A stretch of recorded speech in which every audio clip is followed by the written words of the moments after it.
Alors, on va maintenant faire un petit point sur les modes de vue dans PowerPoint. Donc, les modes de vue, c'est simplement la façon qu'il est possible d'afficher à l'écran les diapositives de PowerPoint. Donc, ici, actuellement, on est en mode de vue normal. Donc, le mode de vue normal, pour l'obtenir, on appuie sur ce bouton-là. Imaginons qu'on soit dans un autre mode de vue. C'est ce bouton-là qui va nous permettre de retrouver le mode de vue normal.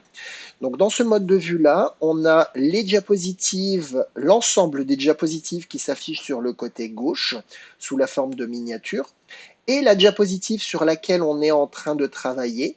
Donc imaginons la 3 au centre. Dans ce mode de vue, il est possible de rajouter un petit volet en bas qui permet de préparer les notes qui vont nous servir d'aide-mémoire quand on va venir faire un exposé face à un jury. Donc par exemple, c'est ici que l'on va pouvoir venir taper tout notre texte pour pouvoir s'appuyer dessus lorsque l'on va faire notre exposé. Je vous rappelle que les notes, il est possible de les afficher à l'écran à condition d'avoir deux écrans, mais il est aussi possible de les imprimer. Le second mode de vue, c'est le mode de vue trieuse de diapositives. Dans ce mode de vue-là, donc on a uniquement l'ensemble des diapositives sous forme de miniature. On ne se concentre plus sur la diapositive sur laquelle on est en train de travailler, mais on se concentre plutôt sur l'ensemble des diapositives. L'avantage de ce mode de vue-là, c'est du coup, avoir plus de place à l'écran pour pouvoir trier les diapositives, d'où le nom trieuse de diapositives.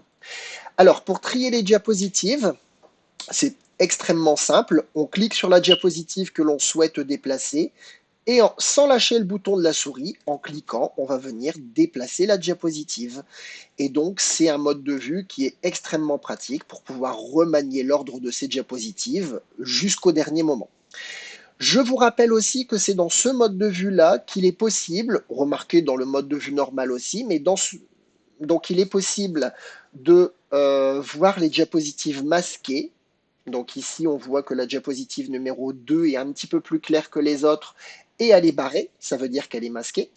Et toutes les diapositives où il y a une petite étoile comme ça qui s'affiche en dessous, ça veut dire qu'il y a des animations à l'intérieur de la diapositive. Je pense avoir dit l'essentiel pour ce mode de vue-là. Dernier mode de vue, eh bien, c'est le mode de vue lecture. Donc, en fait, le mode de vue lecture va afficher votre diaporama sous une forme de présentation. Donc, si on se met sur la diapo numéro 4 et qu'on appuie sur le mode de vue diaporama, le diaporama commence à partir de la diapo numéro 4. C'est l'équivalent d'appuyer sur euh, le ruban diaporama et à partir de la diapo actuelle, c'est exactement la même chose. Voilà pour les modes de vue. On se retrouve dans un prochain tuto.